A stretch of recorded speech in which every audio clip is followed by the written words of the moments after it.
Welcome to beginner friends. అందరికీ నమస్కారం. ఓం నమో భగవతే వాసుదేవాయ.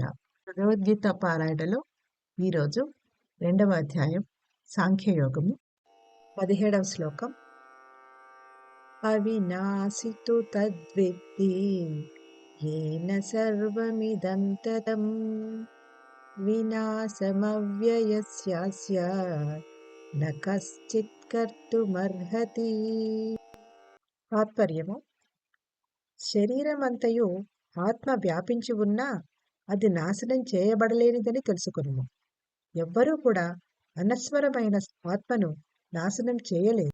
ఆత్మ అనేది శరీరమంతా వ్యాపించి ఉంటుందని చెప్పడం ద్వారా శరీరానికి జీవాత్మకి ఉన్న సంబంధాన్ని నెలకొల్పుతున్నాడు శ్రీకృష్ణుడు. అంటే పరమాత్మ ఇక్కడ చెప్పదలుచుకున్నది ఏమిటి? ఆత్మ సచేతనమైనది, అంటే చైతన్యము కలిగినది. శరీరము జడ పదార్థంచే తయారు చేయబడినది, చైతన్యరహితమైనది. కానీ ఆత్మ శరీరంలో ఉంటూ తన చైతన్య గుణమును శరీరానికి కూడా ఇస్తుంది. ఈ విధంగా శరీరమంతా ఆత్మ నిండి నివిడీకృతమై తన చైతన్యాన్ని అంతటా వ్యాపింపచేస్తుంది. ఈ శ్లోకంలో కృష్ణుడు పరమాత్మ యొక్క సత్రూపమును సూక్ష్మంగా వివరించాడు. సర్వము వ్యాపించి ఉన్న పరమాత్మ స్వరూపము ప్రతి జీవిలోనూ ఆత్మస్వరూపంగా వెలుగుతూ ఉంది. పరమాత్మ విశ్వచైతన్యం అయితే ఆత్మ పరిమిత చైతన్యము.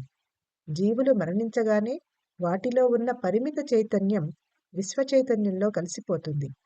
ఎక్కడి నుంచి వచ్చామో అక్కడికే వెళతాము. ఇదే మోక్షము. ఈ అనంత విశ్వము అంతటా వ్యాపించి ఉన్న అఖండ చైతన్యమునకు నాశనము లేదు. దానిని నాశనం చేయడానికి ఎవరికీ సాధ్యము కాదు. ఎందుకంటే సత్పదార్థము కంటే వేరైన పదార్థము మరొకటి లేదు. అంతా అదే అయినప్పుడు నాశనం చేసేవారు ఎవరుంటారు? ఇదే రహస్యము. ఈ రహస్యము తెలుసుకోవడమే ఆత్మజ్ఞానము. కుండను పగలగొట్టవచ్చు కానీ మట్టిని పగలగొట్టలేము. అలాగే ఈ దేహమును కొట్టి చంపవచ్చు కానీ దేహములో ఉన్న ఆత్మను కొట్టి చంపలేము. ఎందుకంటే అది నిత్యము, సత్యము. ఓం నమో భగవతే వాసుదేవాయ.